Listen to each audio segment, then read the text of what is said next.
Salve, salve, CACDista! Seja bem-vinda, bem-vindo a mais uma edição do Resumo de Notícias IDEG, que conta o que aconteceu de mais importante entre os dias 11 e 18 de agosto. E nessa edição, as palavras-chave são América do Sul, eleições e cúpulas.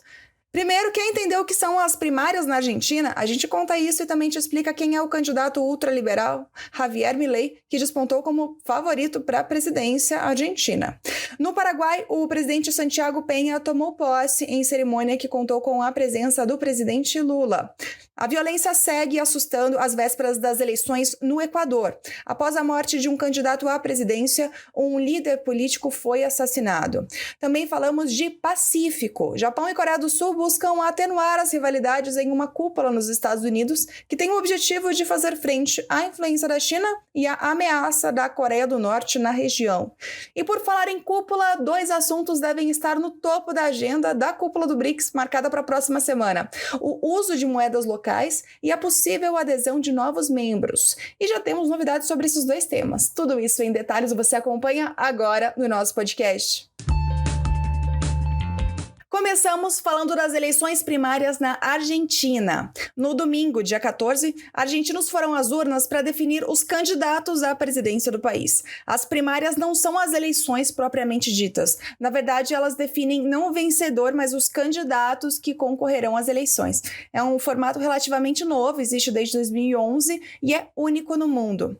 E quem venceu nessas primárias foi o ultraliberal Javier Milei, com 30% dos votos. Logo atrás, veio uma coalizão de oposição com 28% e a aliança peronista e governista União pela Pátria ficou em terceiro, com 27%, o pior desempenho do movimento desde que as eleições primárias foram implementadas há 12 anos.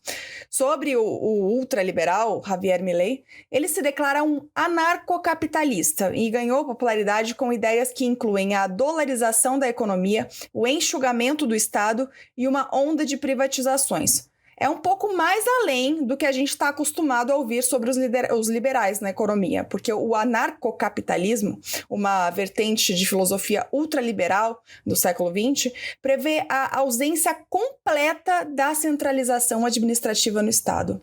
As relações sociais seriam reguladas pelo livre mercado. É por isso que Milei defende algumas propostas polêmicas e consideradas radicais, como o fim do Banco Central, a privatização da saúde e da educação e a desregulamentação do mercado de armas.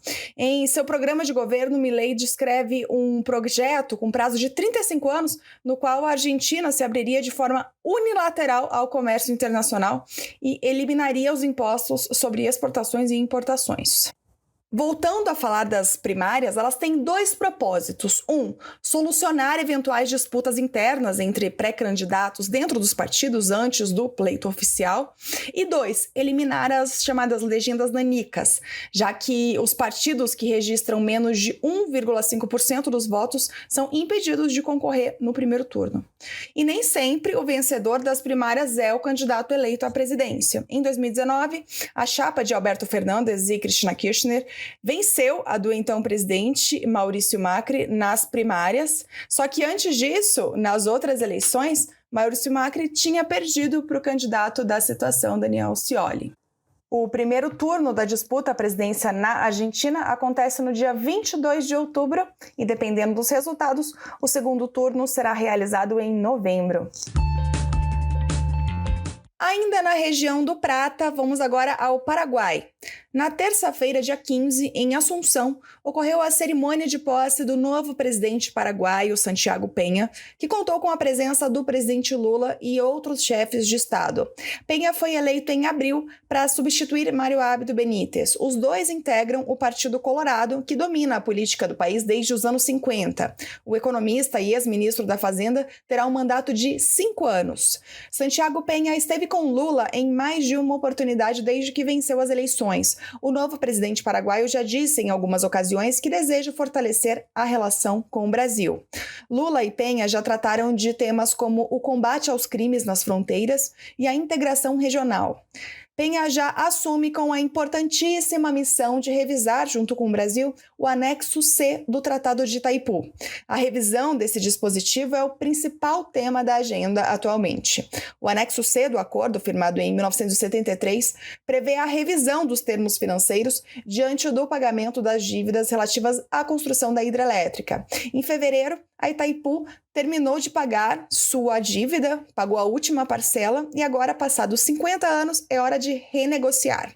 O anexo C define bases comerciais de venda de energia elétrica gerada pela usina. Cada país tem direito a 50% da energia produzida, mas, de acordo com esse anexo, como o Paraguai não consome toda a sua cota, o Brasil compra esse excedente e mais nenhum país. Isso pode mudar com a revisão.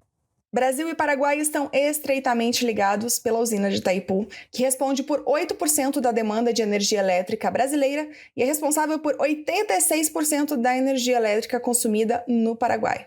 Segundo o Itamaraty, o Paraguai alarda a maior comunidade brasileira na América Latina, abrigando mais de 245 mil brasileiros. O Brasil é o principal parceiro comercial do Paraguai e o maior investidor estrangeiro direto no país.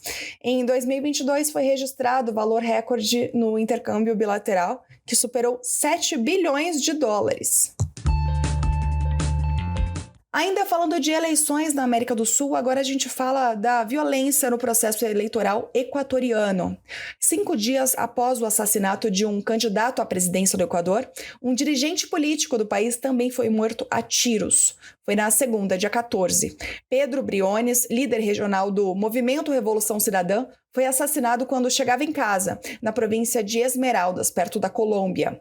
O Movimento Revolução Cidadã é o partido do ex-presidente Rafael Correa, que governou o país de 2007 a 2017. Apesar de afastado da política, Correa ainda exerce grande influência na política equatoriana.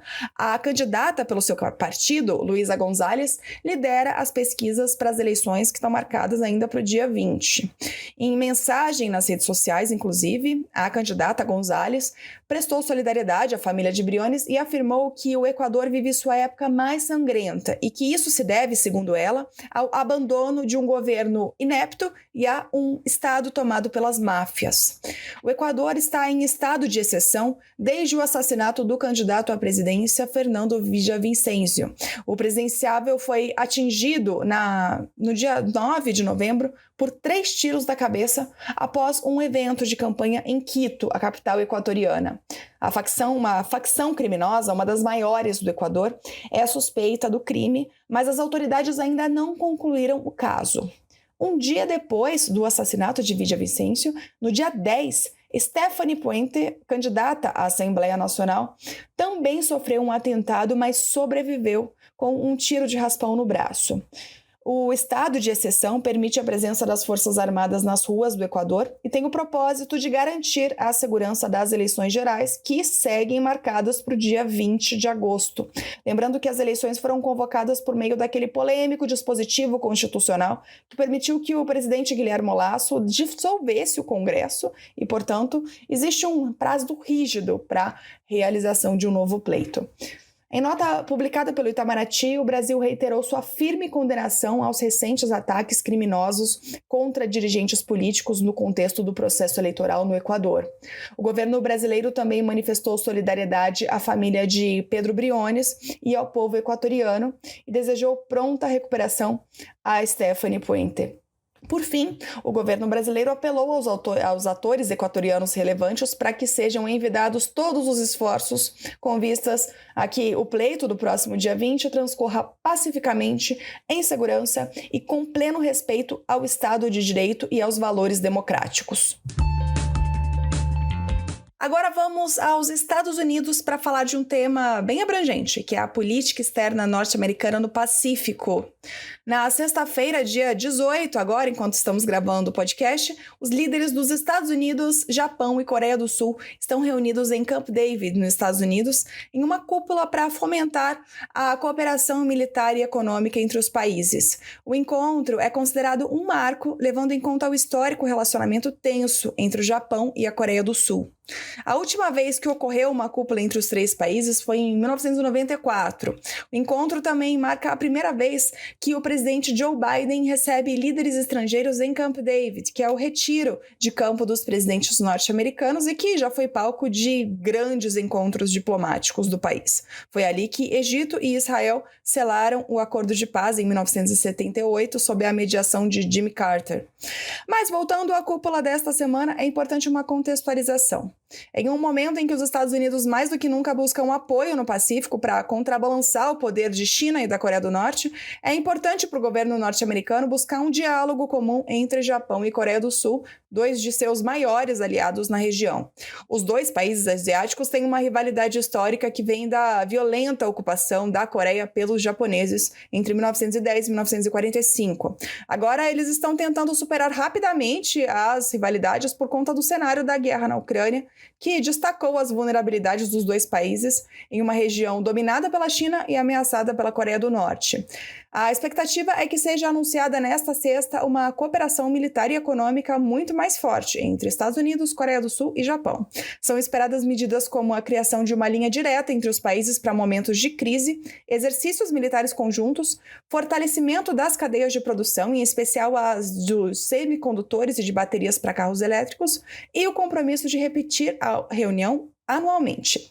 A China, por sua vez, já se manifestou. Chamou a iniciativa de mini-OTAN e disse que o encontro é um passo dos Estados Unidos em direção a uma nova Guerra Fria. Agora falamos de BRICS, porque tem cúpula marcada para a semana que vem. O BRICS, vale lembrar, é um mecanismo de cooperação e concertação política composto por Brasil, Rússia, Índia, China e África do Sul. São realizadas cúpulas periódicas no âmbito do BRICS e a próxima vai acontecer em Joanesburgo, na África do Sul, a partir do dia 22 de agosto. E dois assuntos que devem estar no topo da agenda dessa reunião já estão em discussão por aí. O primeiro é o maior uso de moedas locais nas transações, substituindo o dólar, e o segundo é o estabelecimento de critérios para uma possível ampliação do BRICS para a adesão de novos membros. Sobre esse primeiro tema, o maior uso de moedas locais, já tem novidade. O Banco do BRICS, o novo Banco de Desenvolvimento, emitiu pela primeira vez papéis no mercado de títulos da África do Sul e pela primeira vez usando a moeda local, o RAND. A iniciativa cumpre a missão dada para a nova presidente do Banco do BRICS, Dilma Rousseff, de promover as moedas dos países membros e tentar criar uma certa independência em relação ao dólar. Dilma Rousseff assumiu o banco em março. Em sua primeira coletiva de imprensa, ela deixou claro que o fortalecimento das moedas locais seria sua prioridade, uma orientação expressa que recebeu de líderes como o chinês Xi Jinping e o brasileiro Luiz Inácio Lula da Silva. Agora, o segundo tema, que é a adesão de novos membros. O Itamaraty informou nesta semana que 22 países já manifestaram formalmente interesse em integrar o BRICS. Entre os candidatos estão o Irã e a Argentina. A reunião de cúpula do BRICS contará com a participação de 40 chefes de governo ou de Estado dos continentes africano e asiático, além de América Latina e Oriente Médio. Na sequência da cúpula, o presidente Lula partirá para visitas na Angola e em São Tomé e Príncipe. E a gente termina o nosso podcast por aqui. Uma ótima semana, bons estudos e até sexta-feira que vem.